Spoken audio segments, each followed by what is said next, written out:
waxay u muuqdeen dad careysan oo markaas aan isdhihi karo waa dad loo adeegsanayo in hanka shacabka Soomaaliyeed maadaama ummadaanu ay higsi leedahay soona kabanayso marka laga soo gudbo in ay iyagu ay yihiin kuwa dawladda shisheeye u shaqeeya oo markaas loo adeegsanayo shacabka ummadda Soomaaliyeed in lagu niyad jabiyo runtii markaan eegay waxay igala koobnaadeen amba ay ka kooban yihiin dhowr group oo ishuwan runtii kuwa waxaa la oran karaa amba la dhihi karaa waa kuwa xukunka horena ugu fashilmay oo dalka la yacay isla markaasna hadda inay xukunka ku soo naqdaan ku macagtoobay kuwana waxaa la oran karaa waa kuwa dalaaliina oo siyaasadda ugu jira inay lacag ka abuuraan oo mar walba jecel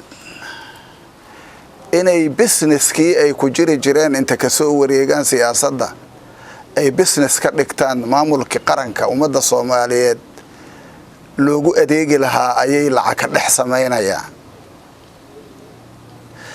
waxaan is-iri kuwa kale waa kuwa si gaar ah loogu adeegto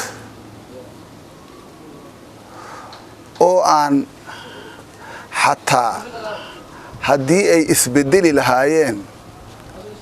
ka baqaya kuwa sida khaaska u adeegsanaya kuwana waa kuwa dalka dembiya ka galay oo aan isleeyahay hadda waxaa ugu weyn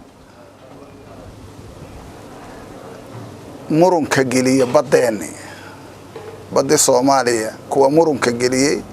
Kenya iyo annaga waligeen waa is tirisaan ahayn waligeen nagama dhicin murun badeed waa kuwa marka inay murun gasho badeena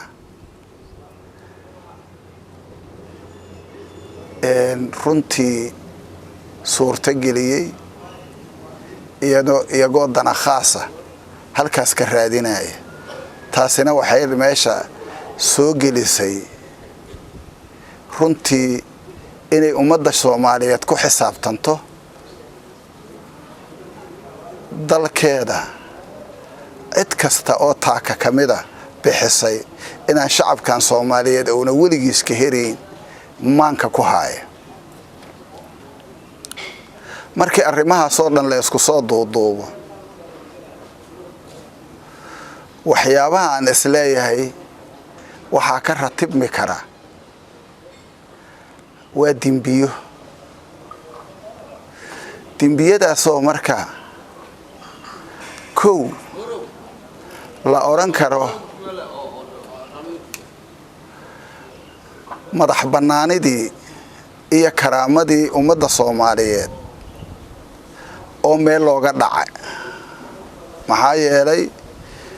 territoriyada Soomaaliya ama maamulka Soomaaliya ama ha noqoto bad ama ha noqdo biri ama ha noqdo hawadii dawladda Soomaaliya ee dhexe ayaa ka mas'uul ah sidaa darteed marka waxay suurta geliyeen in lagu soo xadgudbo hawada Soomaaliya taasina waxay ka dhigaysaa in dastuurka ummadda Soomaaliyeed oo mamnuucayo arrimahaasna ay noqon karaan arrimo lagu mudteesto dembiyo aynan hadda isha ku hayn oo mustaqbalka markay dawladda Soomaaliyeed ay xoogaysato ama shacabka Soomaaliyeed uu diiwaan gelin doono waxyaabahaas cid ku kacda gruubka halkaas tagay oo kala duwan hore u soo sheegay inaan marka waanino oo aan mar walba xaaladooda aan la soconno oo haddii ayna soo hanuuneyn xataa waxaan jecelnahay annaga inay mar walba ka waantoobaan qaranduminta ay ku faraha kula jiraan laakiin haddii ay taas waayaan inaan dar ilaahay aan arintaas uga hadalno oo aan ummadda Soomaaliyeed aan gaarsiino oo inaan waanina ay ilaahay gaarto oo ay shacabka Soomaaliyeed gaarto waa waajibaan islaamna diiniya oo anaga nasaara sida darteed maxaa keenaya marka waay inay saas yeelaan waxyaabaha ugu weyn oo saas inay yeelaan suurta gelinaya waxa waaye waxay diidan yihiin nidaamka dimuqraadiga waxa nimankaas argagaxa ku riday oo waalaya oo ay sidaad aragteen u waramayeen oo daroonkoodii dhamay xasuusta ay ka dhuntay oo waxa ay sheegayaan xataa ay kari waayeen inay u hambaliyeeyaan Axmed Madoobe oo ay yiraahdeen meeshaan u aadayna hataa hambaliye ay dhihi waayeen oo ay dawladda dhexe kaliya iyo qarankan sida u dumi lahay kaliya ay uga hadlaayeen waxa kaliya argagaxas ku riday waxa waaye waxay diidan yihiin nidaamka dimuqraadiga oo qof iyo codkiisa oo ay dawladda dhexe iyo dawlad goboleedyadu ay ku soo heshiiyeen magaalada Baydhabo kaas oo sheegaya awood qaybsi siman waxa loo yaqaan proportional representation markii ay ku hubsadeen in sharcigaas xukuumaddu u gudbisay baarlamaanka Soomaaliya gacantana oo u galay baarlamaanka isla markaasna gudoomiyihii baarlamaanka oo guddig khaas ah u saaray maalintaas argagaxi ku dhacay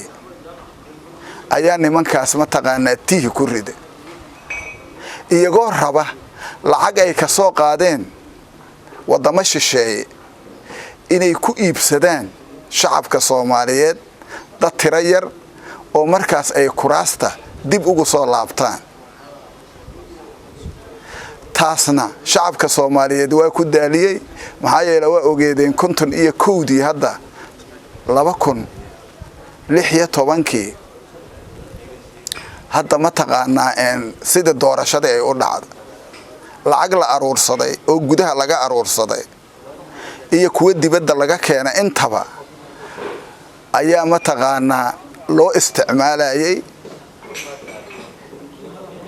waxayna noqotay taasi mid lagu hingoobay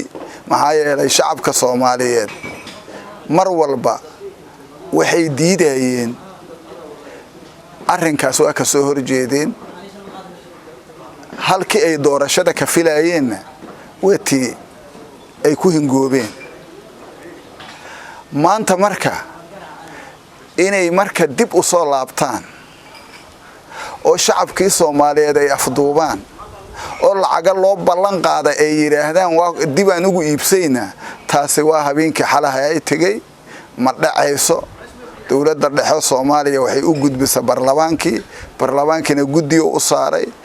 guddigiina gacanta ku haya waxaana dhici doonta doorasho hal qof iyo hal cod ah waxaan marka ugu baaqayaa inay arintaas ka waantoobaan ugu dambeyntii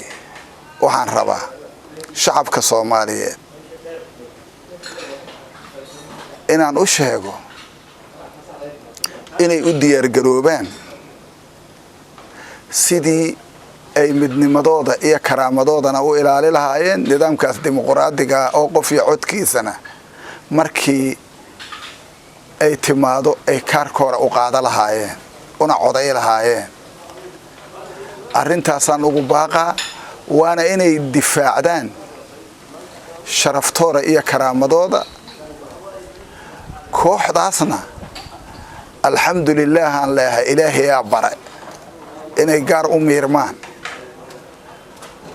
oo ay kala baxdo oo dadkii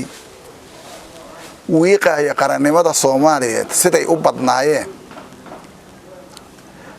ay meel isugu tageen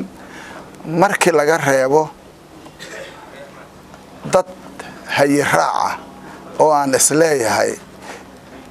ogaalo ayaa meesha geynayso gurdankay raacaya waxaad arkayseen sida loola hadla markii aan eegno aadan barre ducaale sidii uu ula hadla iyo maahmaahdii uu halkaa ka yiri iyo sida ay u sabcinayeen damiir la'aantooda taas ayaa kaaga filan maahmaha iyaga khusaysa oo iyaga sheegaysa waxa ay yihiin ayay xataa damiirkoodu sii waayey inay arrintaas ay wax ka yiraahdaan marka waxay taasi ku tusaysaa siday gun u yihiin sida ay damiir aynan u lahayn sida aynan u xafafsahayn sida ay u itaal beeleen sida ay u quusteen aad halkaas ka arkaysiin sidaa darteed marka mar labaad iyo mar saddexaad waxaan leeyahay shacabka Soomaaliyeed dawladooda dhexa ha taageereen qof iyo codkiisa u gudbeen maxaa yeelay Soomaaliya soo kabashay ku jirta soo kabashadina meel wanaagsanay mare shacabka Soomaaliyeed wakiilkooda hogaaminaya inay dib u doortaan oo codkooda ku doortaan ayaana xalka kama dambaysta taas marka ha u diyaar garoobaano ha u tafaxaytaano shacabka Soomaaliyeed aan leeyahay aad iyo aad u mahadsantihiin wassalaamu calaykum waraxmatullaahi wabarakaatuh